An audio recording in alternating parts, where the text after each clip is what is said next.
welcome to our Sunday session. We've had one of those mornings where I haven't received photos and the fire alarm started going off, so be prepared. Fasten your seatbelts because one never knows what's going to happen on these lives. So today we've got Kevin Elmy from Western Canada and a guest, Paul Kernalguen from, I think, Saskatchewan, and he's a dairy farmer. So welcome, and welcome to everybody who is live. We've got this great video that Kevin has put together. So we're going to watch this first, and then we will go into the language session, and then we'll have a discussion on our soil health. Okay, here's a slake test that we're going to do.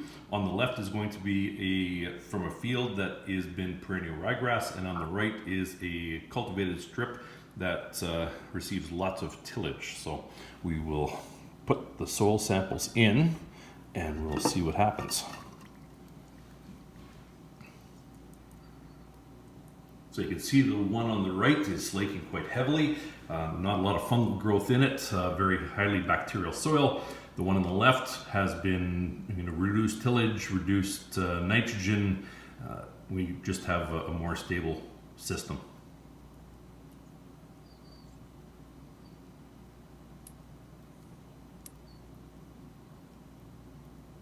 Quite a bit of bubbles coming out of the left one.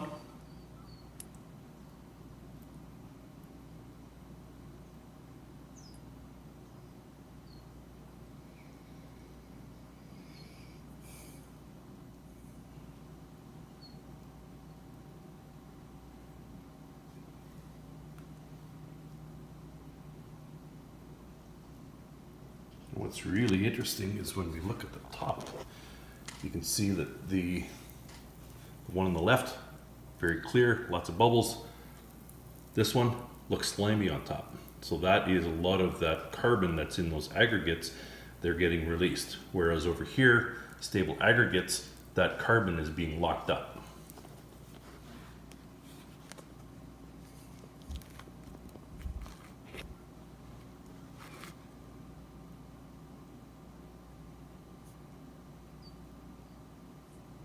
These two samples were taken about 200 meters apart.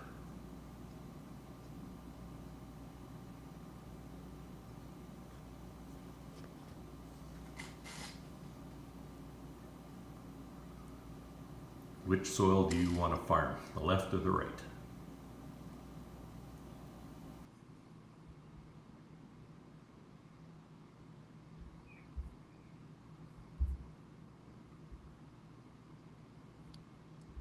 Now, I do apologize, Paul. You were meant to introduce yourself before that video.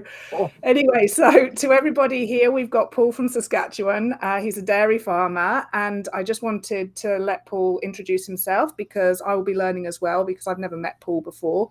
But he's Kevin's friend and acquaintance, and comes from Canada, and that's about all I know. So over to you, Paul. Thank you. Sure. Yeah. So yeah, dairy farmer in Saskatchewan, Canada.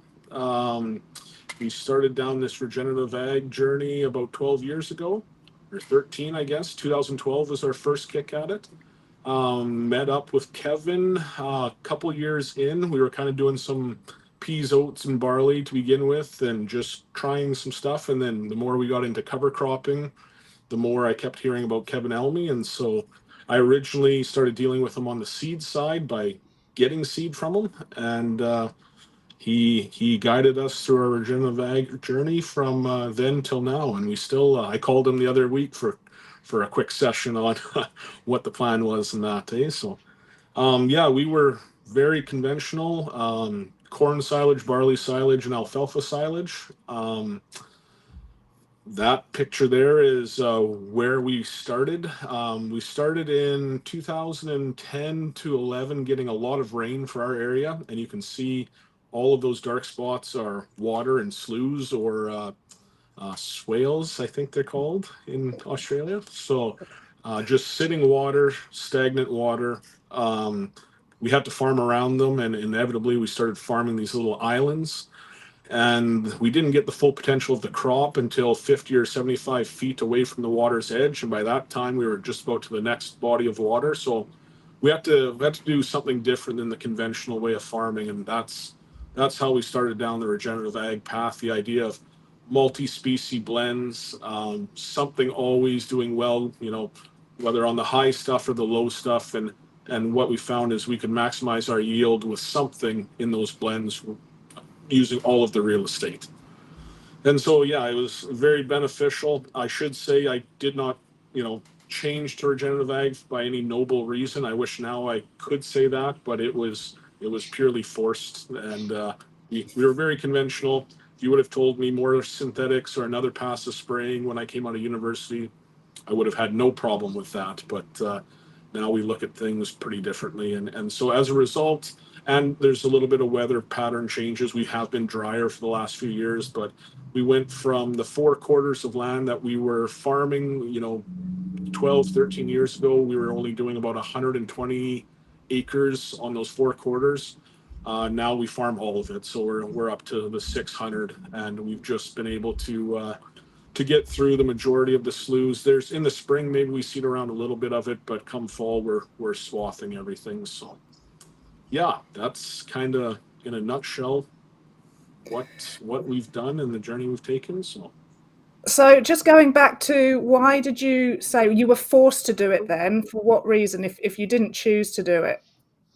What happened? So we had 2 years in particular where so our average rainfall is probably somewhere between 6 and 12 inches, and then snow load on top of it. So yeah, in millimeters, Kevin, what is that millimeters?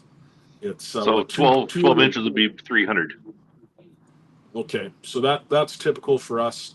And then we went to years where we got 4 times that. So we were getting, I guess, 1,200, even over 1,200. And it created all these lowlands and sloughs and such. And we were just stuck. The conventional ag way with no infiltrating soils, we were in trouble. And it was costing us a lot of money. And so that's what forced us to look into something else, because what we were doing wasn't working. And so by doing that, did you turn to somebody specifically because before you met Kevin, or did you go to a conference or something?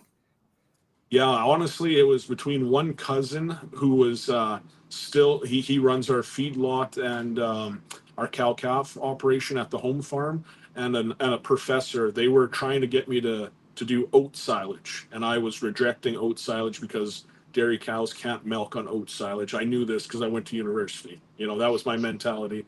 And so finally my professor was like, well, cows will probably milk better on good oat silage than bad barley silage. So then it really made me think. And so we put in oats, and they milked very well in comparison to what they had been doing. And so at that moment, I figured if they could milk on oat silage, they could milk on anything. And so it just kind of opened the door to try anything at that point, because yeah, what we were doing wasn't working. Okay. Wow, what an interesting story. I need to get you in the back of the ute. If you're coming to Australia, yeah, we have a yarding session in the back of the ute. I've got a series on YouTube. Yeah, no, very interesting. Thanks, Paul. Yeah. Okay. All right, so this will lead us then into our subject today, which is soil health. And just so that I just need to explain it a little bit. Last month was keeping the ground covered. Next month is landscape function. And I've got Stuart Andrews has already booked in for that membership live. So we're just bridging the gap with talking about either infiltration, soil health, what you actually discover when you dig up a shovel of dirt or soil, should be soil. and yeah, that will be our live for today. And leading into that is the resilience versus reliance. So it's okay to be reliant on something or someone for a short period of time.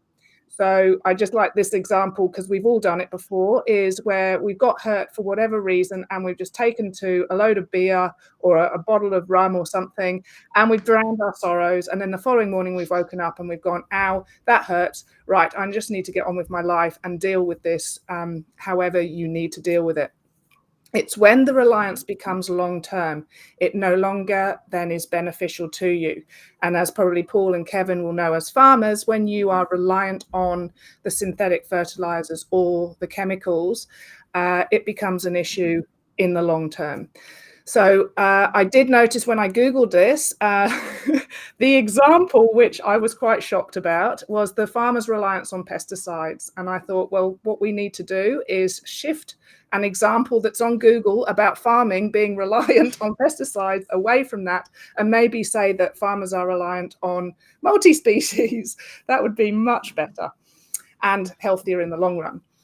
So then what happens is with resilience is it's born from feeling hurt, feeling pain, dealing with the consequences of life, and knowing that there's always light at the end of the tunnel. So when you build resilience, you're actually becoming tougher. You're becoming stronger. You're able to deal with circumstances a lot better. It's not just about having a tantrum like a 5-year-old does and throws their fists and legs around on the floor and just goes, I can't deal with it. Okay, you can do that behind closed doors and then build resilience. And what I loved was that's the human side of it, but there's also a meaning when you're talking about something, and it's the ability of a substance or object to spring back into shape, elasticity. And so that went so well with us talking about soil health, because a healthy, beautiful soil should be springy. It should be when you walk on it, you can feel the life buzzing underneath you. And that is because we've all built resilience. Also, what I would like to add is you can only build resilience on your farm or in your business when you are resilient yourself. And there are times when we have to sit down and really work on ourselves and regenerate ourselves so that we are able to hand over that energy and that knowledge to everybody else and everything around us. So that phrase where our land is a reflection of oneself is really, really true.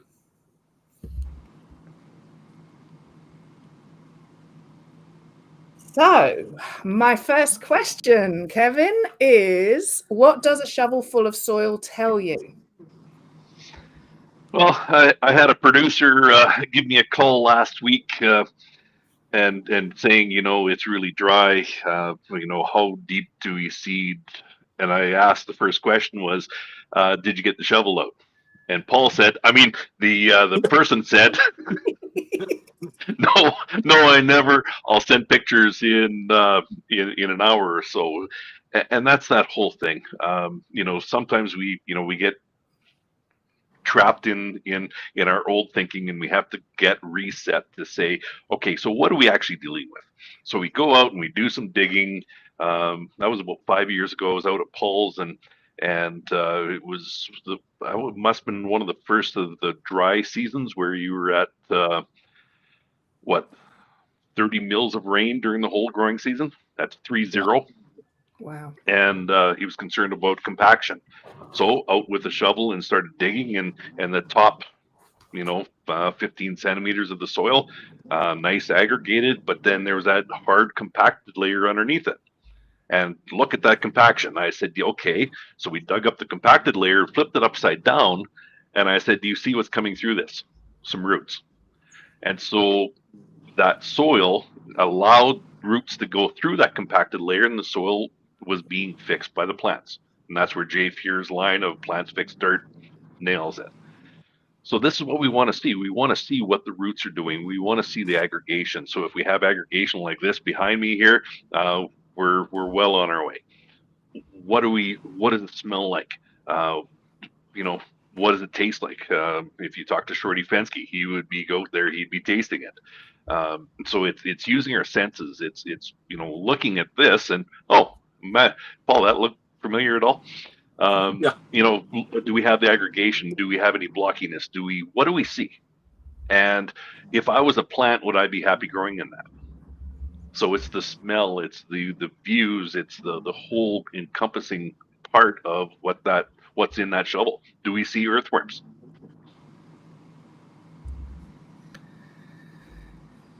So what happens then if you need a crowbar to get in the soil, because my place is very similar to that, so my profile, and it goes down 2 meters, because I know this because of the erosion gully that we ended up after. I think we had 400 mil in a night, and it literally looks like a dry stone wall, but with clay in layers between and they're beautiful round riverstone pebbles. But yeah, it's incredible, the profile. So when you've got soil like that, I'm presuming there's not much you can do about those layers, but it's what you build on top. Absolutely. And, number one, we need to see some pictures of that. Yeah. The thing about what nature does and destroys, it gives us, instead of going out, once again, I'm fat and lazy, old, fat and lazy. So, when we can see a free soil profile, what a great opportunity. So grab some pictures of it and we can, tell a story of what's happening. So when we have the round stones, we get round stones from water. And so those stones were shaped by water. Okay, so an old water event in the past. Okay, so it was an old stream bed or whatever it was. But now we get to see those layers. And where is the compaction layers? What plants are growing there? What are the root systems doing? And what can we add to the system to drive that A horizon down, opening up that soil? And this is, Paul, this would be a good, maybe a good spot for you to talk about your swale seeding. So your low spots where the water was sitting. Yeah, so we had them everywhere. Like we were, there was one year we didn't seed anything on the farm because we had, 90% water on it. And then the next year we seeded a sixth of it. And so we ended up having these large bodies of water to deal with for years to come. And it was a major challenge. And Kevin had the idea to put a blend together of species that would specifically grow on the fringe of these bodies of water, start punching down big roots and start infiltrating water. And I think really the most we ever spent on that blend was about 1,500 or 2,000, and we were probably seeding it on 20 to 30 hectares. You see what I did there? Hectares, yeah.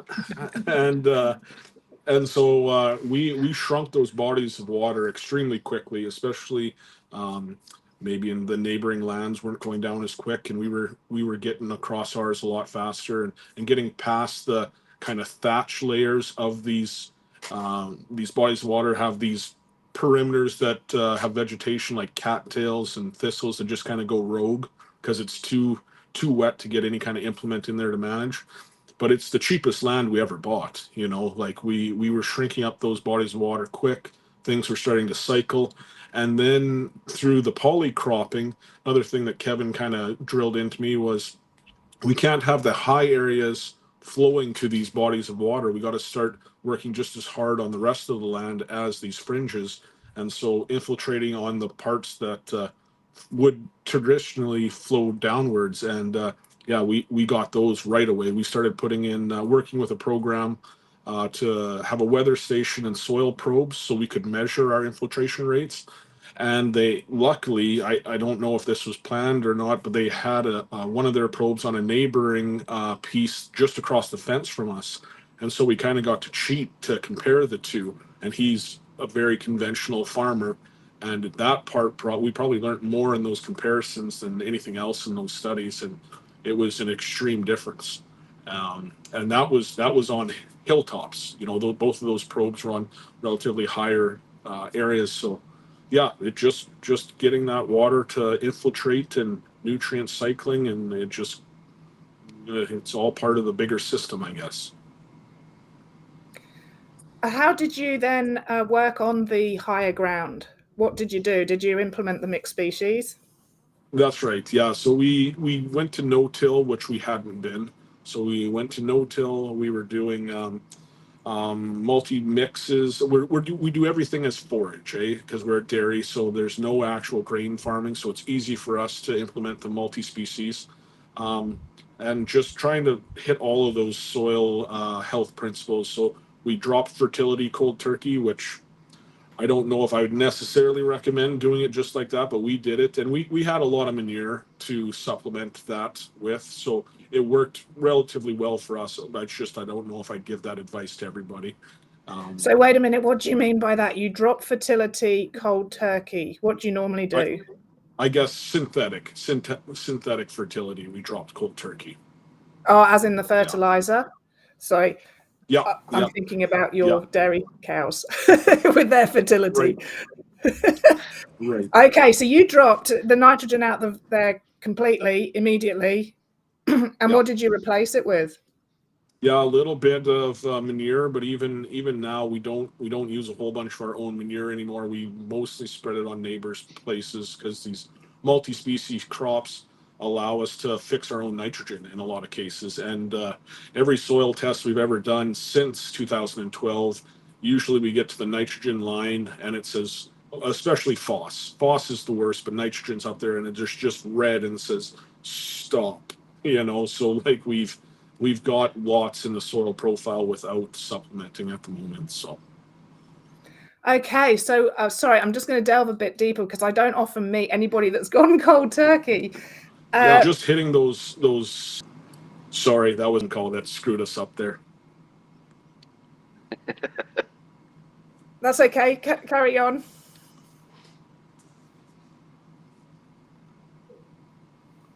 Are you still there? Am I back? We're having trouble with Paul's. Yep, you're back. You've actually been there all the time. Can you hear us? He's going to play around a bit. So that's okay. We'll come back to that with Paul. Kevin, I've got those shovel examples. Sorry, you'll just have to bear with me to get the number correct. So the first one is, can you go through these I think the first 3 photos for us? Yeah, and so that, the question about what do you want to see in when you digging up the soil, this is what you really don't want to see. So when we have these soil samples and we have any percent of clay and we bring them up, we want to make sure that we have that chocolate cake type of appearance. When we see these straight lines, that is compaction layers. And so when we have that, the water is going to move along these fault lines. And so the water is not going to go in, it's going to go sideways and it's going to saturate and then it's going to sit on the surface and then it's going to evaporate and it's going to bring up salt and create a whole bunch of problems. So this is what we don't want to see. We don't want to see poor soil structure, blocky. Anything with a straight line, nature does not go in straight lines. So that's the first thing we want to see or don't want to see. This indicates this is that plow layer. And roots though underneath. Yeah, exactly. So because most of our clays in North America are what they call 2-to-1 swelling clays, when we add water to them, they expand and then the roots can get through. But when they dry up, they shrink and they turn into cement.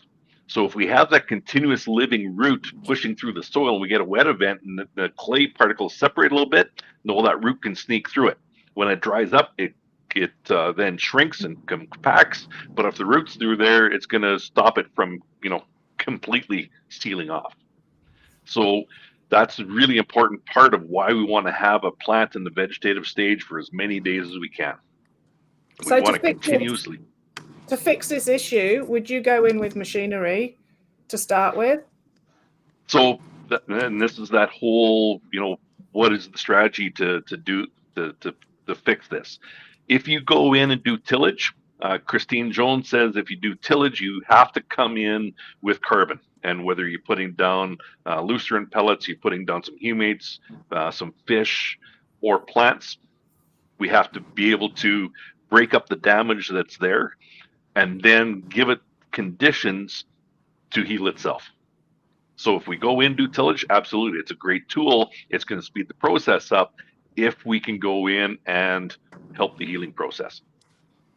Because you're basically trying to get the air into that soil. Absolutely, this is compacted. Yeah. So when we don't have the organic matter, we don't have the pore spaces, there's no room for air. So we need to get in there, maybe fluff it up.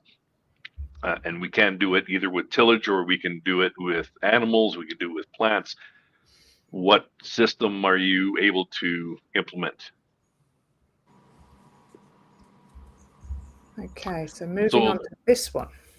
So this one, so once again, you can see that there's the blocky structure.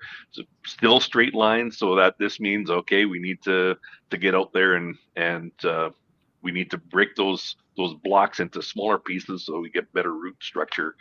This is from Southwest Saskatchewan, and so you can see it's very arid environment, so very much like continental Australia.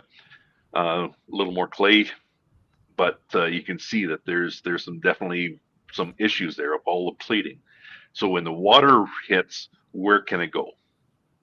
We don't have the roots, and a lot of roots going down deep, so we have to get in there. We have to, foster the plant growth, the root growth going into the soil. So this looks a bit better though than the plating. There's Yes. sort of like corridors where the roots can go down. Right.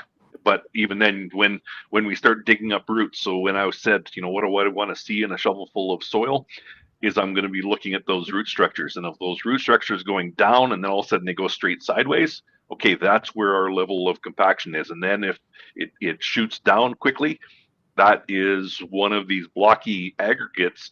It found a hole and it's going to be sneaking through. And so that's just that indication of how tight, how hard these soil blocks are. Yeah, I have seen roots that do that, and even to a certain extent, the daikon radish. Yep, it's a really good one for a quick indicator of what's happening.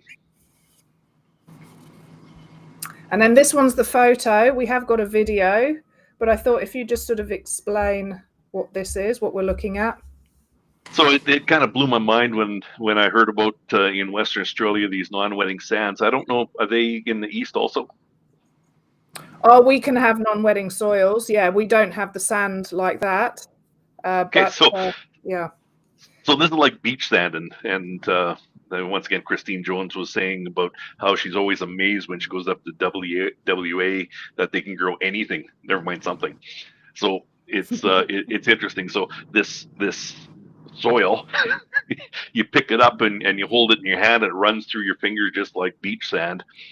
And where you've picked it up and it's running through your fingers, if you pour water on it, the water will not go into the soil. Mm-hmm. So through the years of eucalyptus and the oils on the sand, it coats the sand so that this way that sand has this oil around it. They butt up against each other, and it's hydrophobic. So this way the water will not get into that soil unless you have a plant growing there, and then the water will follow the stem going into the soil and then the roots into the soil.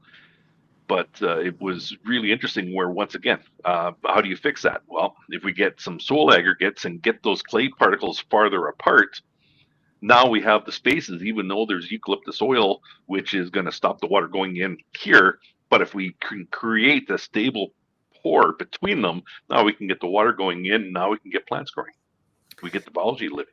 So if you had that type of soil, my thinking is that you'd put double the amount. So you'd have to sow a seed, but you'd have to put like double the amount of compost pellets or something down that would activate that seed to start germinating. That's, this is some of the things that, I'm talking to some WA producers and, going through and getting the vermicast on there, getting some compost extract, getting the biology, getting the plants, getting something out of the ground real quick to create, that living plant. Get it out of the ground, get those pores in the soil to get the water function actually working. So here's a piece of ground from our farm in eastern Saskatchewan where this is a virgin prairie. It's never been worked. There's been cattle and horses grazed on it for probably 70, 80 years. But That's the way the soil should be looking. And so when we get any rain, where does the water go? Straight in the ground. There's it hasn't been managed very efficiently from agricultural standpoint. You see on the left-hand side where it says the enlist, there's some inactive carbon on top of the soil profile, but you look in the soil profile below it, it's very well aggregated. Any water that goes in goes through the soil profile. Because of the high organic matter, it retains that water in the upper part, or through the whole soil profile. Kind of like what Paul's seeing with the water moisture sensors that he has on his farm.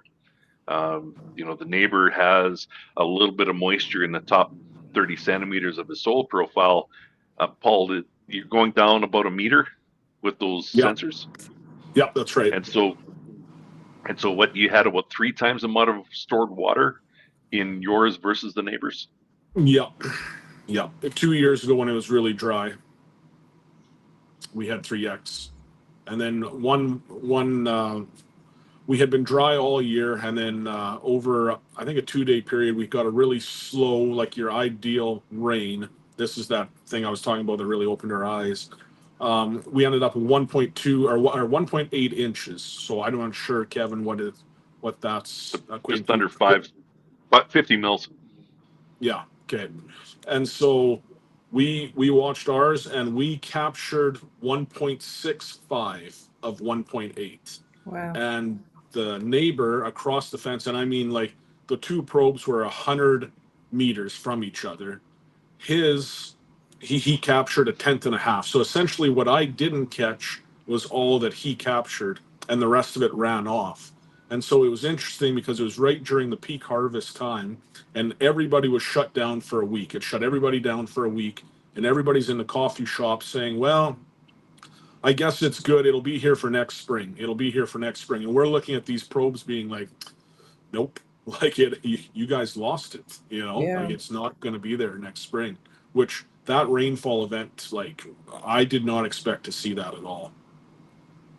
It was eye-opening. It was one of those moments where it's like, oh man, this is really important. Like, and so for how many years had you been regeneratively farming for that? We started doing stuff different in 2012. I wouldn't say we were quite regenerative yet, but we were trying to figure it out.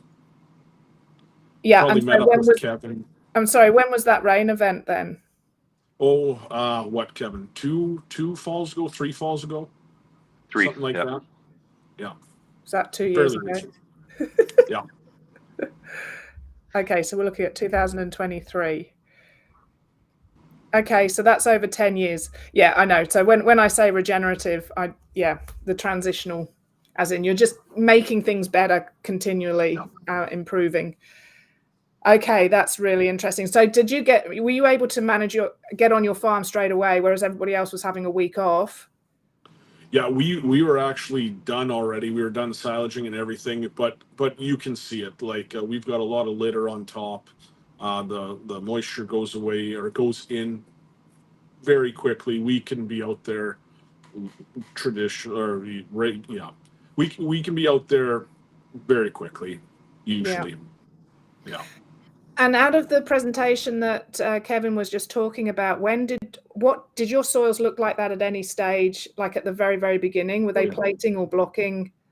Yep, definitely. Yeah, we went through all of that. We had to break through all those hard pans and everything else. It can be a frustrating thing. One year you can make so much progress, and then the next year you just hit a drought and you go backwards. And I guess I used to think we went backwards, but Alan Williams out of the States there, he explained it to us one time, like that plating to a degree can be a protective mechanism for the soil as well. And then Kevin and I, we were digging up one time in a drought, and we could see how all the little juvenile earthworms made these little burrows, and they were protecting themselves as well. And so it was just, they were bracing themselves for the event that was about to unfold. And the soil seemed to be taking charge as well and doing what it could to brace itself. So it's a process. It's a system, I guess. Yeah, wow, that's incredible that you've noticed that, because just going on to maybe a bigger scale. So we had a storm on Christmas Day 2023, and then we had the cyclone this year, and the cyclone was offshore for several weeks, and everything gripped on. Like, you could feel it was just this anticipation, this waiting, the trees, everything. And I know it was only a category 2, but the storm before came out of nowhere, and literally we had tidal waves of pressure. We had 2 tidal waves of pressure where our ears actually what do you call it, you know, when Popped. you have to depressurize. Yeah, popped, thank you. And Yep. all the trees in this area, because we're hilly, they looked like a giant had sat on them. So they were just like, and then everything, because the trees had no warning. And so Mother Nature is incredible that if she had had warning, we wouldn't have had so much damage, I believe, because you could really see it with the category 2, that everything just took hold. And so for you, with your little earthworms, the juveniles, just going, oh, let's get down here because it's going to be better than up there. It's beautiful when people notice those sorts of things. Is there anything else that you've noticed, Paul? Oh, I don't know. What do you think, Kevin? What else have we seen over the years? Remember on the side by side, and you said, "Oh, look, deer. Oh, look, birds." Yeah. Dragonflies. Yeah. No. Dragonflies. Yeah. Just, I don't know. Everything gets better, I guess. It's just, I don't know. It's hard to believe that we farmed as conventionally as we did, a decade or decade and a half ago. And I don't know. Back then, we'd seed the crops and go and look at them close to harvest time. You know what I mean? And you'd have your agronomists or whatever looking to see what in crop spraying and stuff you do. But I guess I've always been on the livestock side, but that didn't interest me at all. Like, just get it seeded. It was just always a hassle. Now it's really hard not to go out and tour your fields multiple times a day. Like, just everything is clicking and working, and you're noticing new stuff all the time, and it's a lot of fun. So you've the basically, wildlife. Yeah, you've seen your ecosystem go from almost 0 to almost 100. Like, there's always improvements and things. So, but can you remember back in 2012 when you were going, oh my God, this is just the worst thing ever, how quiet it was? Yep. Besides, we have these little things called muskrats. That was about the only thing living out there, and they were everywhere, like tens of thousands of them, because they love stagnant water, and they were in every slough we had on the place, and Are they insects? They're kind of like a huge rodent, I guess. Oh, They're like a beaver. A mini beaver. Yeah. I never heard of them. Yeah, they're a pain. But, yeah, and then you can see how, like, with that, with the Google reference to farmers are reliant on pesticides, that, of course, when you just have an unbalanced ecosystem and then you are giving the environment for a specific type of, whether it's an insect or an animal, that then you're like focusing on them only. But what you did was you stepped back and said the whole system is stuffed, and we've got all of these. So have you still got them, or they've just gone away? We haven't seen them in a long time now. Yeah, because you don't have any. You don't have the stagnant water. Yeah, that's right. So they lost the habitat. Yeah, exactly right. That's amazing. All right, let us now go to a very, very good video.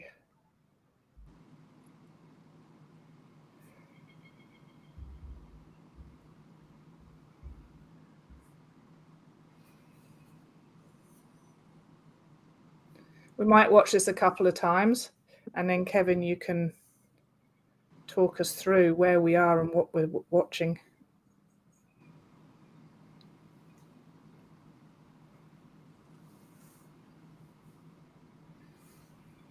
This is a great demonstration.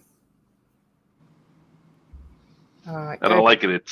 It's on a budget, so this way it's easy to do. So basically, that's Dr. Jamili Zavala in the background, and so she is the lead scientist for the Chinook Applied Research Association Soil Health Lab in Oyen, Alberta, Canada. And yeah, she loves soil health. And so what she has is these basically these glorified cake pans with the bottoms cut out of it. So she's gone out into a field and she's pounded them into the soil so that this way she can take up this core of soil all intact from different locations. So the one closest to us is a high tillage, I think it was a canola field. The next one was something with less disturbance, but still early in the regenerative cycle. The next one was a little more advanced, and then the last one was on the far left is from my field from the virgin prairie ground. And so they have these cores. They put them on a bit of a rack, so that they're sitting on that rack, so that this way the water is able to go through it without having all of the soil wash through it. Then they have these little containers up on top with a bunch of holes punched into it. They add the water so that then the water, when it's running through it, it simulates a rainfall event. And so all of these trays are on a bit of a slope so that this way it, once again, allows that water to give it a chance of either infiltrating or running off. So the closest one, you can see the water that's coming off on the left-hand side of it, very, very discolored. The water that's going through it into the bottom, into the tray underneath it, isn't happening. There's nothing coming through it. It's all running off the top. So just like Paul said with neighbor, where the water lands on the surface, saturates that top because it doesn't have the soil aggregation, runs off and is in the tank at the bottom, that murky. When you go through and you go to the last one, that is the prairie, the virgin prairie soil, the amount of water coming off across the top is minimal. The stuff that's coming through and coming into that container underneath is clear. Once again, you could almost want to drink it. The one second from the left, there's good soil aggregation, so we are getting good water infiltration into it, but the water in the tank underneath it is murky. You can still see the water that's coming off on the left-hand side, like off the top. It's clean, but not all of it's getting in. And like what Nicole Masters talks about when people ask her about how much rain did you get, she says, all of it. And this is what Paul's seeing is when he's getting a rain event, how much is he getting it? He's getting all of it. Whereas the neighbors are getting 10%, 15% of it. So when we're talking about these brittle environments that are, right, the joke of being, we're only 6 weeks away from the next drought, really crucial. We're storing every drop of water that we can.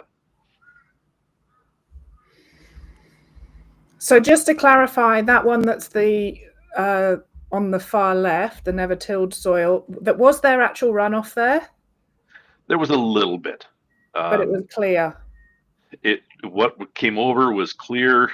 You can see that tub in the middle of the picture. You can see that it is discolored. But the one coming off on that last, where it's that solid rock, good aggregates, stable aggregates, yeah, the water's going in. It's going down. It's not running off. When we start talking about more of a slope like what you're dealing with, that's a little tougher to control the runoff when you're dealing with a 30% slope. But if we're just have a 5% slope, let's get that water in the ground and let's fill up that the soil hydrology.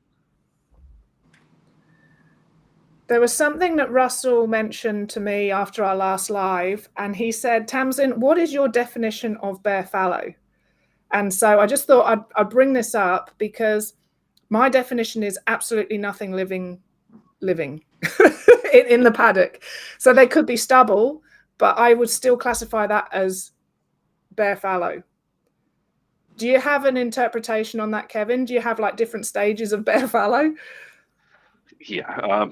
And once again, the concern in brittle environments, like with Paul, with 300 mils of rain in a year versus you go to southern Saskatchewan where they can be at 30 millimeters of rain in the whole growing season. It's going to go back to plant density. So when we have, I just talked to one of the producers from Southwest Saskatchewan about an hour ago, and he was concerned about, it being dry. And I kept reminding him that, per square foot or per square meter, we don't need to have, the whole ground covered in green plants in a drought situation. With Paul, we can crank up our seeding rates. We can have more plant density. And so when we have bare fallow, the thing that I always remind people of especially the organic world, I said, yes, you can go and till it. But what happens if you had something green, and if you happen to have a neighbor, a friend, or some connection where we can bring livestock in and do a graze on the paddock instead of going out with chemical or going out with tillage, we can be building soil, we can build our soil biology, and we can get paid for controlling this green growth on top. So Jay Fear, Dwayne Beck, I don't know which one came up with it, but they said we have to take the E out of ET. And that means evapotranspiration, we need to take evaporation out of the equation. Because when we evaporate water, the water comes out from the soil, it comes up, evaporates, and what's left is our salts. If we can have a tap root or a root going down, use the water down here, transpire it up here, now those salts and all the nasty stuff is down deeper, not on the soil surface.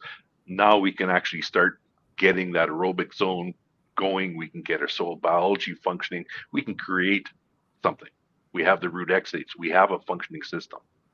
So that the definition of how dense do we need, that's going to be the context. So your definition of bare fallow is having no living plants there. So we can have the trash, which, okay, that's going to help stop evaporation. But that is, like you said, bare fallow. There's nothing there. It's bare. Okay. All right, good. I was just wondering if I was thinking a little bit too far over and not, but yeah, okay, no, I'm good the way I'm thinking, because I think there are some farmers out there that think that if they've retained their stubble, no matter how high it is, that they are not bare fallow, but it is definitely to do. You can talk about your 750 drill. So he has his John Deere 750 drill, which I think is they're not uncommon in Australia. But you can talk about your what you're seeing with retaining armor, even with moisture. Well, I was going to mention, tell me if I'm wrong, Kevin, but about that bare fallow kind of idea. I think the only reason, or the biggest reason we have increased our organic matter as quickly as we have is because we've selected multi-cut species to grow even in an annual situation. So in a sense, we seed it, we get a vegetative state where we're solely sequestering carbon, fixing nitrogen, all the good things are happening. Then we get a reproductive state that we harvest at. But then because these are multi-cut species, as soon as we harvest them, we get another full vegetative state. So every year here in our growing system, we've got 2 vegetative states to 1 reproductive state. So we are continually sequestering more carbon, fixing more nitrogen. We have, we're a positive. And like you said, you bring your cattle on it or whatever. But that, I think, is why we have, come close to doubling our organic matter. And with that, on the idea of water infiltration, but also retention, for every % organic matter that you grow, somewhere between 20 to 27,000 gallons of water retention is increased per acre. So I think that's really important. Like the idea of just having stubble and at least we're not working it. Yeah, it's good. But if you want a second vegetative state there, I think that it's a misconception that we're burning off moisture. And in our experience, that has not been the case. Can I just ask, multi-cut species, what are they? Just species that regrow as soon as you clip them once. So they'll come right back and start over. And what? Paul, you can use species because the species they're using are most of them are the species we're using. And what So are the they? Japanese millet. Okay, was cereal then, or grass, or what are we talking? Yep, brassicas even, but cereals. Yep, cereals, brassicas, the odd legume, something like that, and they just come right back as soon as we harvest them. And keep in mind, my context is silaging or taking them off as a forage. So in my environment, that's what I'm meaning, I guess. But Okay, so it is very similar to being here in the subtropics, because in our growth rate, we could probably have about 4 different cuts in a really good, healthy season. Okay, now I'm sorry, it's just the lost in translation bit. And it's interesting because there are people that are in the regenerative circles who say hay is bad and you shouldn't be, because what you're doing in their heads, you're taking away all that nutrition and you're taking it off your property and putting it to somebody else. And what you're saying is, well, because you can, or I mean, in your state, you're going to keep it on your property because you're feeding your dairy cows, but you are utilizing the double whammy or the triple whammy that you're getting in your growing season to compensate for the lack of growing season over your winter time. that's right. So you're just using, the sun and photosynthesis, and you're sequestering carbon. And I mean, that's where we're pulling the majority of our energy from is, our inputs are coming from that system. And the longer we can have that green living root growing, the better off we are. Fantastic. And so do you have to resow once like at this time of year? Are you having to resow, or is everything still alive underneath the snow melt? So our perennials and our biannuals will both come back, but we run a rotation of 7 cuts of a perennial, 8 cuts of a perennial, 3 years of an annual, a couple years of a biannual, and then we'll mostly go back to 1 or 2 years of an annual, judging on any kind of weed pressure, because through that cycle we're trying to manage that fungal to bacteria ratio. And then as soon as we have that 1 to 2 after the biannual, we'll go back into a perennial. So about half or a little more than half of the fields will be growing already, and the annuals will have to seed right now. So are you working on your 7-year cycle? Oh yeah, almost a 10, but yeah. Beautiful. Yeah. You're doing everything right, Paul. I love it. Oh yeah, no, just a lot of good guidance, good mentoring. That's what I've been blessed with. Yeah, but it's so refreshing for a dairy farmer to be talking this. For some reason in Australia, it is coming along. I know that there is a really good group down in Victoria, which I will contact before the conference, and they're starting to do really good things. So it was with Niels Olsen's Soil Key, the regenerator, and using that, they're actually sitting on their tractor with smiles on their faces, enjoying what they're doing for the first time in a long, long time, because it's so rewarding, and they're seeing that reward as they're driving around. And I presume same for you, Paul. Yeah. No, it's a lot of fun now compared to what it used to be, for sure. Do you rest any of your paddocks or areas on that Sabbath, on that 7th year? Do you give back completely or not? No, we don't. No, the most we would do is in our rotational grazing, where the animals are actually out on the land. We are, trying to give a lot of rest in between grazings and stuff like that. But aside from that, everything gets used every year.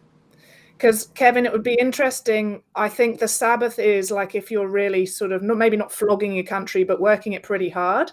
Whereas in Paul's scenario, he probably doesn't need that rest on that 7th year. Yeah. You'll be going backwards a little bit, I presume. Most of his soils are on holidays anyways. They're putting on weight and they're doing really, really well. Yeah. And that's the other thing when we talk about soil health, and the next thing we need to talk about is economics.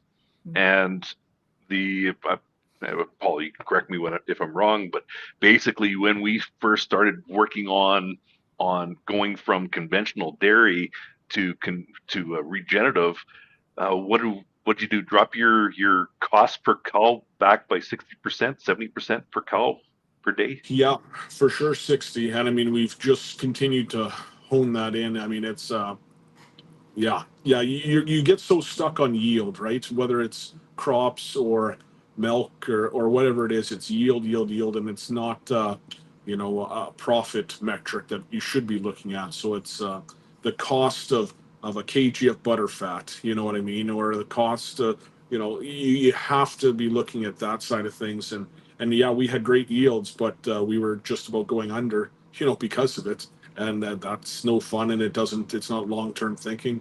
And ironically, on the barn side of things, when we switched, we gave up milk yield, but our components skyrocketed, and we get paid on a kg of butter fat, which is our components. So we have less yield, but making more money. And we didn't plan for that when we started. We didn't see that coming. But that's kind of the whole thing. Hey, like the whole system is filled with a whole bunch of unexpected circumstances that pop up, and generally all for the positive that you did not see coming. But I think it's just that idea of getting the whole system working, right from the soil to the forage to the cattle. Everything starts working better, starts being easier, and as a result, you make a lot more money doing it. And it would be hard to imagine ever going back. So And Paul, animal health. Yeah, yeah. for sure. It's all that. So Paul, when you did make that difference, and you said, okay, well, we'll pull back the yield, and the buttermilk it's buttermilk, right? Will go up. Yeah, butterfat. Butterfat. Did you search out somebody to purchase your milk from somewhere else? Is that how then they sort of valued that component, or did they always value that component, but because you were stuck in the conventional industrial way, really? That's amazing. Yep, that's exactly right. We just couldn't see the forest because of the trees, kind of the idea, Like it was there the whole time. And I mean, there's precious few people that have switched to this idea of doing it, but you make a lot more money. But you can't go to the coffee shop or a conference and talk about how much your cows are milking. You can't have that conversation, and nobody knows the cost of a kg of butterfat, which is the number you should be talking about, but nobody knows it. That's just insanity, isn't it? Yeah. I'm glad you're no longer insane. Yeah. You come out the other side, Paul. Yeah. No, I don't know. It's a lot funner. One of the people that he drove crazy, I think, the most was the nutritionist. Well, they didn't know how to balance these types of or this type of forage, But I was very lucky that they played a big part in switching to regenerative ag. I had a very good nutritionist, and he didn't know how to do it. He didn't know how to balance the forage, but he stuck in there with me, and we figured it out together. I mean, figured it out as much as we have. I wouldn't say that we're experts yet, but it's definitely working, and we're constantly tweaking. And it comes right down to working with Kevin. We now are seeding in our minds. So TMRs are total mixed rations, in the dairy world. So we feed a TMR. Well, now we're trying to seed a TMR. So we put together a ration that we have to tweak very little after we take the forage off. And even that makes it easier. But, between Kevin and our nutritionists, I've just been lucky to have such great people to be up for taking on that challenge, and it's worked extremely well. So before 2012, just explain what and how you work out the total mixed ration, because you're feeding grain then when you're milking, aren't you?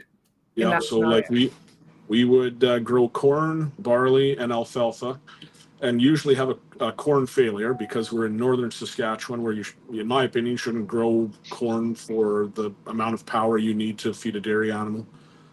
They're getting better. The varieties are getting better, so I should probably quit being as tough on corn. But we would have a crop failure, 7 times out of 8, and then you are left with straw. Well, and corn doesn't have any protein to begin with, And so you'd have to supplement with protein, which is the most expensive input to supplement with. And we'd end up feeding it to our heifers, which need more protein, because they're growing, they're physically growing, and they need a lot of protein to do it. So it was costing us an enormous amount of money, not only to put the crop in, then to deal with the aftermath of that forage afterwards. So it was not working financially at all. And but it was easy, right? Everybody knows how to do it in theory. It's just every year you get to blame the weather or whatever because it doesn't work out. But so then you'd go to you'd go to the alfalfa bag and the barley bag and the corn bag, and you'd mix some kind of ration there, and then you'd go to the canola bin for half an hour because you have to fill up on the canola meal because you needed all the protein that you didn't grow, and then you'd supplement with rolled barley or something like that, and then go and feed the animals. Whereas now you just go to the milk cow bag, and 85% of that forage is in there, and then you make a quick trip to a few different places, and then you're feeding. But it's far more economical to grow your protein, for example, than it is to supplement with it. So when you're milking them, they're still getting extra. They're still eating Yeah. when they're being milked. And so when you say that milk, Yeah, we feed with a robot, I guess. So a little bit, kind of, yeah. When you say forage, it's what you've cut in your paddock, or is it still? That's right. Oh, it is. Okay. Yeah. Wow. Yeah, it just seems so easy to me this way, and the other way just seems so painful. And because you're cropping as well, basically, aren't you? Yeah, it was painful, that's for sure. And now the animals are doing it all for you, and then they're producing milk on top of that, which is better quality, and you're getting your profit margin is now, I don't know, how has it doubled or quadrupled or? Yeah, the actual net, I'm sure it's very close to quadrupled. Yeah. Wow. Is that over the 10 years, or did that happen straight away? No, it's been a work in progress. It's funny, right? Because you start to have a little cash flow, and then you get to implement things that are inefficiencies, and so everything just gets better, right? From just something like the way you're feeding or whatever, like you use less fuel, you're buying less of this, you're doing all of it. But originally it was just to minimize our inputs. Like that was one of the reasons we did it. So okay, we've minimized our inputs, but it led to less fuel consumed at feeding, and then higher butter fat, and you just have a whole bunch of 5% that add up very quickly. Yeah, gotcha. Perfect. There's one producer near Edmonton, Alberta. He was interested if any other dairies were doing this, and I introduced him to Paul, and so after the first year, he salvaged off his multi-species cover crop for silage, and like Paul, he has a robotic milker, and the day after he went from corn silage to cover crop silage as the main feed source on the robot milker, because he could monitor each animal's performance, just about every cow's milk production went up after one day of eating cover crops. Yeah, I've heard that, and the fertility as well. So how's all of that gone? The actual fertility of your cow, not the fertilizer bit. Yeah, no, it's a huge difference. Yeah, the cows are healthier, the cows conceive better.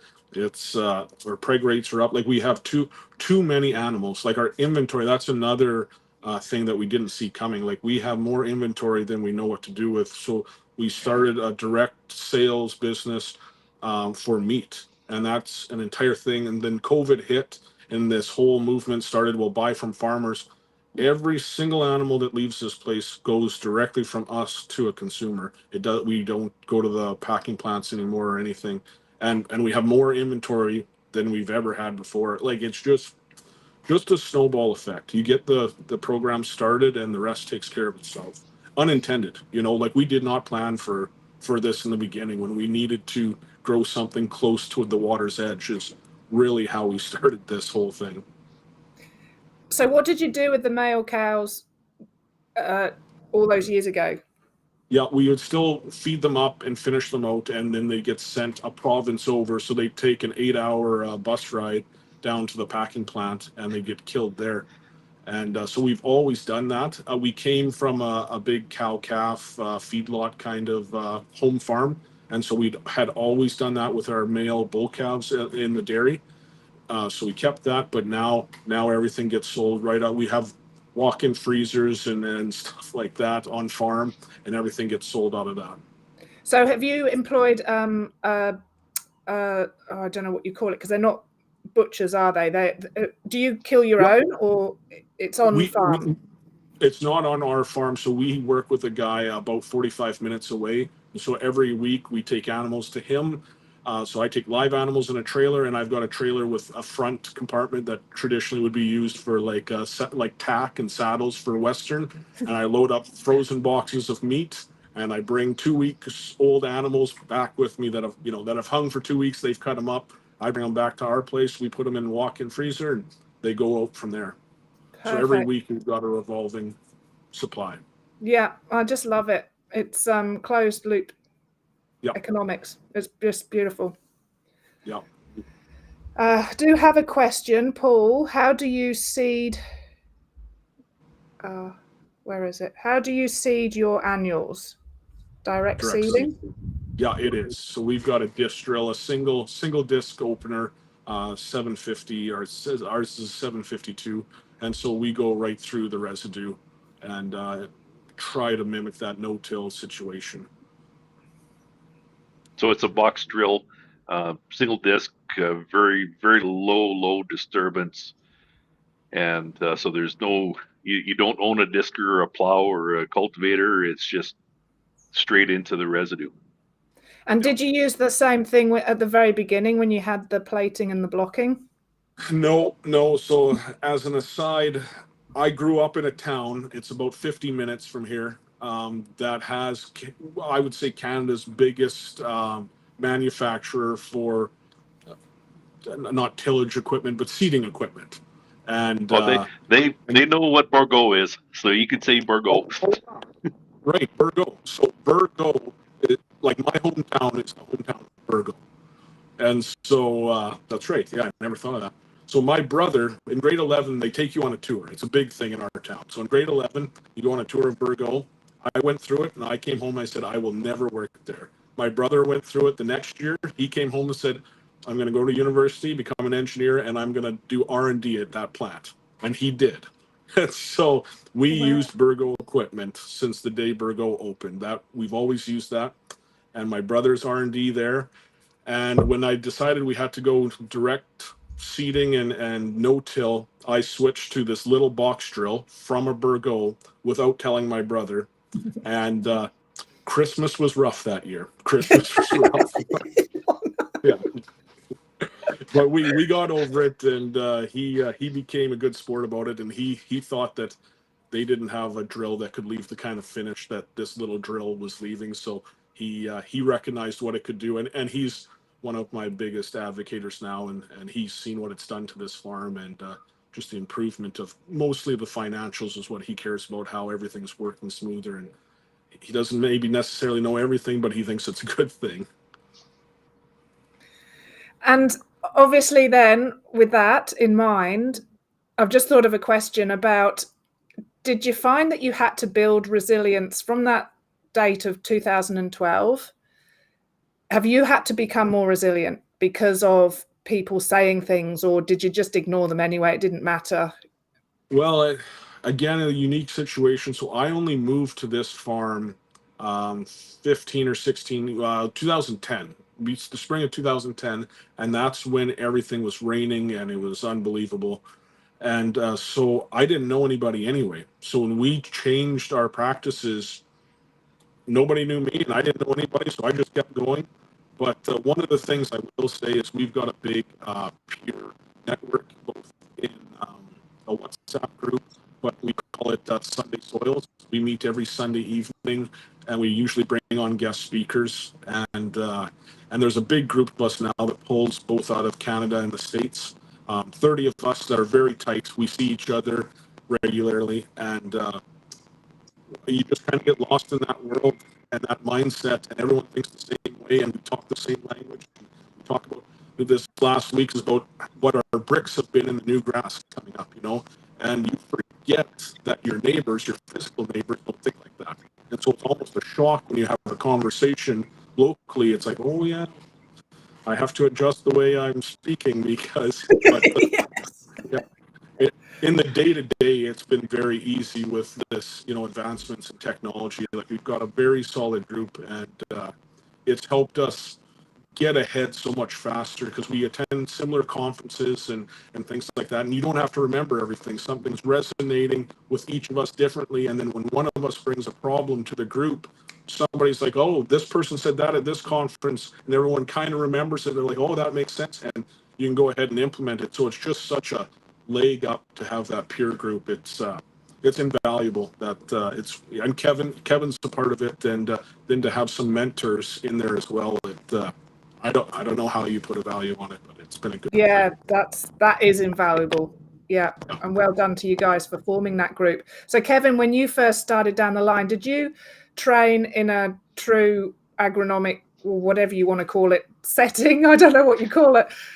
Or did you kind of go, no, I'm not doing it this way, I'm doing it my way, and stuff everything else? I was trained as a conventional agrologist, very chemical based. I worked for a soil testing company doing fertility recommendations in the soil, and we on our farm for the first 3 to 5 years. It was great technology. We got bought a sprayer so we can do a whole bunch more things. So we took it was 10 acres just to see what canola can do, and so we ended up on 10 acres, 920 bushels of canola. I'd have to do a little bit of math on that, but it was so that would be 2.5 tons an acre, so 5 tons per hectare of canola. But who got all the risk? Me. So when I saw that and I was introduced to we were introducing more short-term forages in rotation, doing corn grazing, doing finding out different ways of reducing risk. And once we got into the cover cropping and the true regenerative path, it was good to know all of the information that I was taught in university and through the initial experience, so that I knew where the weaknesses were, so that as I went forward on the regenerative, I had an idea of where we can get synergies and where the expenses are and some of the common problems we have in conventional agriculture. So from there, the experiments on the farm, and then I didn't know about Gabe Brown for the first 5 or 6 years into it. It was just myself and 2 other neighbors that were dabbling in it, and from there, just started learning, started talking to more people about it, and yeah, it's been a real fun learning experience, going out there and learning from mistakes and trials and tribulations. Yeah. Okay. So you haven't really thought, oh, actually, I've got to become a bit more resilient here, toughen up a bit. Money, doing what we were doing. So once again with Paul, going with yield, yield. When I broke down the economics, what was the big expenses? The biggest expense was fertilizer. All the stuff that I heard, the one quote was, anytime you're going out and spending a significant amount of money to solve a problem, and you're doing the same problem every year with the same solution, we're not moving forward. So Paul was, my problem was, or my issue was fertility. I wanted to stop buying fertilizer. So someone told me that, there's these magical plants called legumes that fix nitrogen. So then we don't need to buy. Then I learned about mycorrhizae. Then I met Chris Nichols. Then I met Jill Clapperton. Then, all of these mentors that help shape the way that I think. And looking at the systems approach, looking at, okay, this is the problem. What is that problem? Is it the actual the cause of the problem, or is it a symptom of the problem? to go through and critically think of and looking at our system to see what our actual issues are and what is a biological solution to it. So ultimately, both of you then were reliant on your fertilizers, and it was taking you backwards financially. Yeah. Well, Oh, actually, yeah. and in soil health, which you didn't know at the time. It was just financial for both of you, really. Yeah, beautiful Yep. story. Yeah, I couldn't imagine going back anyway. Well, Paul and I were talking, there was some land coming up for sale near Prince Albert, and he said, wouldn't it be fun to go out and buy a quarter section, 160 acres of land, and see how quickly we can take it from that first picture of the depleted soil to creating soil, going from dirt to soil. I said, yeah, that would be neat to be able to see, because we've seen, the degradation, but how quickly knowing what we know now, how quickly we can repair and heal soil. Yeah. Well, if there's any philanthropists out there, Yeah. Kevin and Paul are looking for you. Paul's phone number is. Yeah. Okay, I do just want to leave on a picture that, well, when you see it, you'll go, we all need to avoid this, but we see it too often. So that is Wongawallan Creek. That was after so what we had was a storm. Nobody, as in council or state, cleared this of all the debris, and then we had the cyclone, and you can see it's almost like these trees that are in the creek have been ring barked because of all of the debris that was just coming through.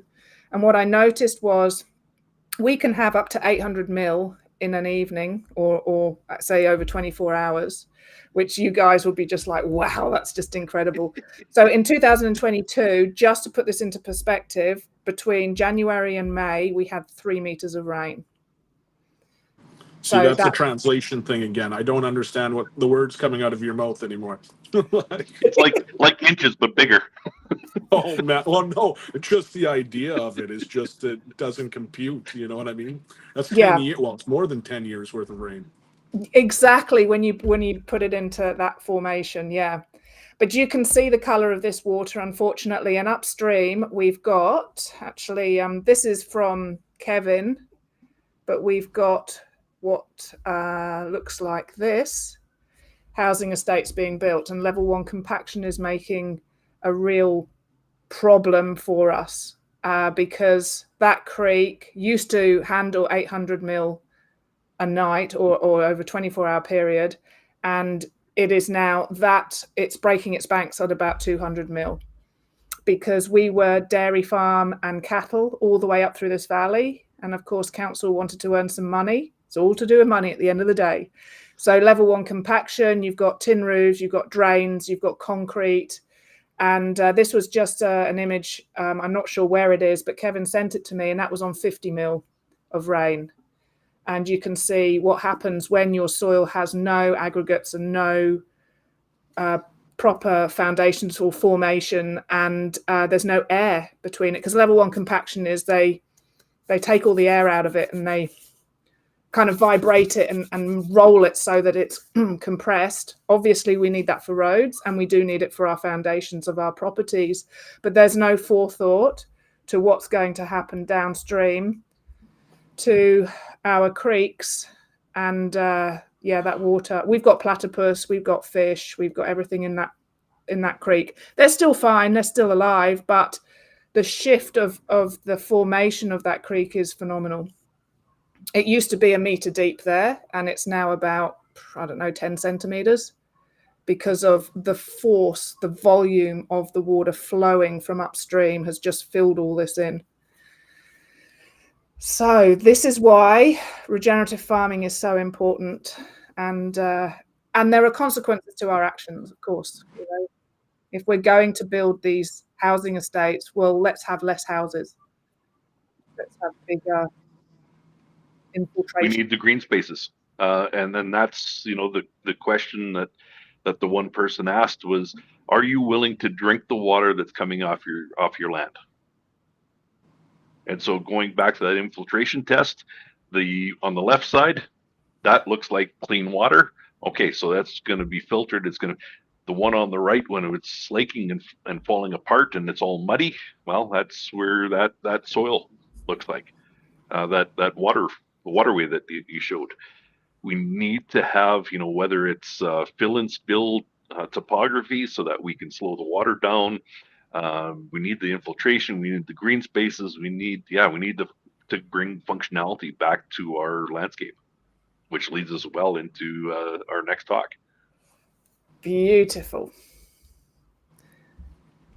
So yes, next month, Stuart Andrews has booked in. I'm trying to get another person who I'll know after tomorrow, because I'm going on farm this afternoon filming and then a field day tomorrow. So I'm quite excited. And I'll let you guys know sooner rather than later. And you will have to join.